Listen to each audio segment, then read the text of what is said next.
There are records, kept quiet in the vaults of the East India Company, that mention a lost ledger.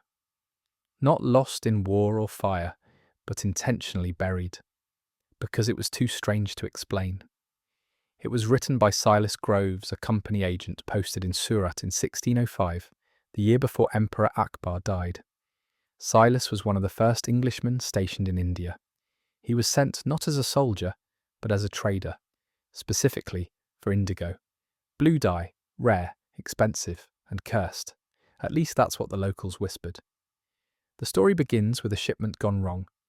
10 crates of premium indigo, harvested from a farm outside the city, were loaded onto a company boat.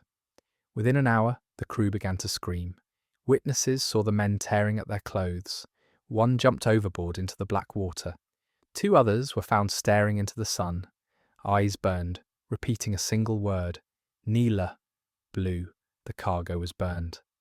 The river blessed by local priests, and the shipment quietly written off as saltwater damage. But Silas Groves wasn't convinced.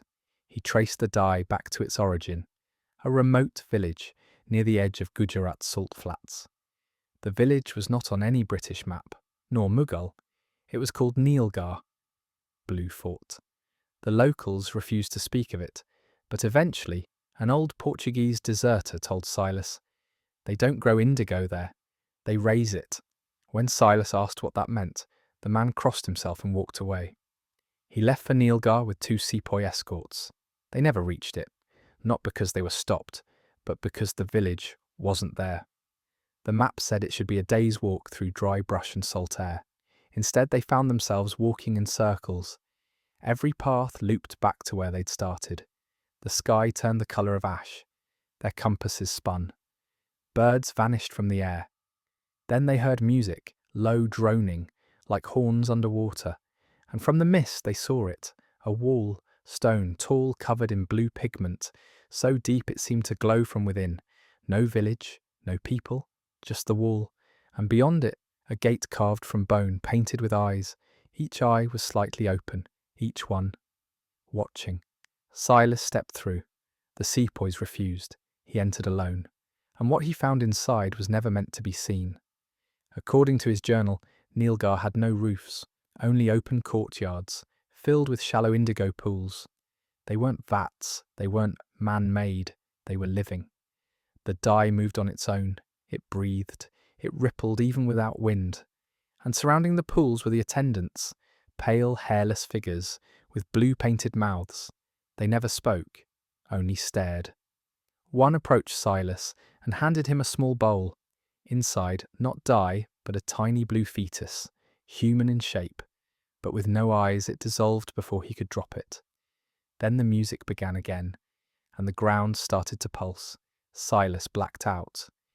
When he woke, it was 3 days later, just outside Surat. The sepoys were gone.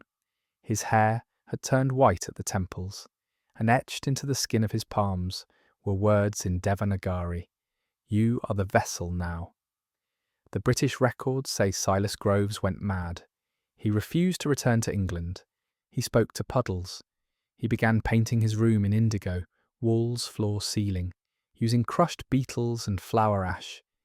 He said the colour had a hunger, that it was ancient, older than language, and it remembered being worshipped. He warned the company, if you trade in the blue, you trade in blood. No one listened. Over the next decade, the company expanded its indigo operations. Profits soared, but so did disappearances. Entire villages vanished. Workers at the dye plants drowned without water. Merchants spoke of seeing blue handprints on the sides of their ships. And in 1613, a ship carrying 20 barrels of Neelgar dye went missing off the coast of Bombay. Weeks later, it was found drifting near Goa. No crew, no cargo, only a single handprint, blue, wet and pulsing, left on the captain's log. Today, you can still find British-built indigo processing ruins across India. The bricks are faded, cracked, but if you scrape away the moss, you'll sometimes find streaks of deep, impossible blue. And if you stare too long, you'll see them. Eyes, watching, waiting. Because the colour is patient, and it remembers who stepped through the gate.